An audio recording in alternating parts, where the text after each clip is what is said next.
നമ്മൾ ഇനി എന്ത് ചെയ്യും മല്ലയ്യ? എന്തൊക്കെയായിരുന്നു പാട്ട്, ഡാൻസ്, കൂത്ത്. പറഞ്ഞു വരുന്നത് ഒരു യുദ്ധം കാരണം ഗ്യാസ് പോയ നമ്മുടെ കുറച്ച് ചങ്ക് ബ്രോസിനെ കുറിച്ചാണ്. അല്പം വാചകം അടിക്കാൻ കഴിവും കൊള്ളാവുന്നൊരു ഫോണും ഉള്ളതുകൊണ്ട് നന്നായി പാചകം ചെയ്യാൻ അറിയാവുന്നവരെ തപ്പിയിറങ്ങിയ നമ്മുടെ സ്വന്തം ചങ്കുകൾ ഫുഡ് വ്ളോഗേഴ്സ്. ഹോട്ടലുകളിലും തട്ടുകടകളിലും ഒക്കെ ബ്രോസ് കയറി മേഞ്ഞിരുന്നൊരു കാലമുണ്ട്.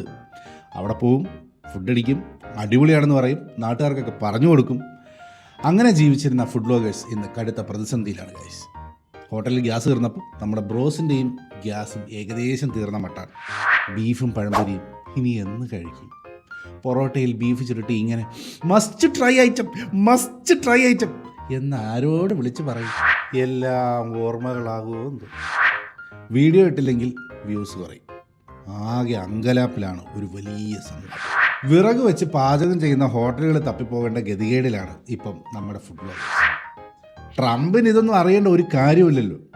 ഫുഡ് ടേസ്റ്റ് ചെയ്ത് അത് അടിപൊളിയാണെന്ന് പറഞ്ഞ് ഓരോ മിനിറ്റിലും മോണിറ്റൈസേഷൻ സ്വിച്ച് ഇങ്ങനെ അമർത്തിക്കൊണ്ടിരിക്കുന്ന കുറച്ച് പാവങ്ങൾ ഇവിടെ ഉണ്ടെന്ന് ഇത് വല്ലതും അറിയുന്നുണ്ടോ എൻ്റെ ട്രംപേട്ടാ?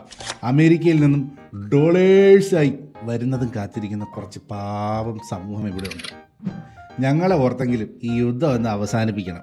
അങ്ങനെ ചെയ്താൽ ഇനി സന്തോഷ് ജോർജ് ഒളങ്കർ സാറ് അമേരിക്കയിലേക്ക് വരുമ്പം നല്ല ബീഫ് ഫ്രൈയും പൊറോട്ടയും ചൂടാറാതെ കൊടുത്തയക്കാൻ ഞങ്ങൾ ഉറപ്പായും ശ്രമിക്കാം. ഡീൽ.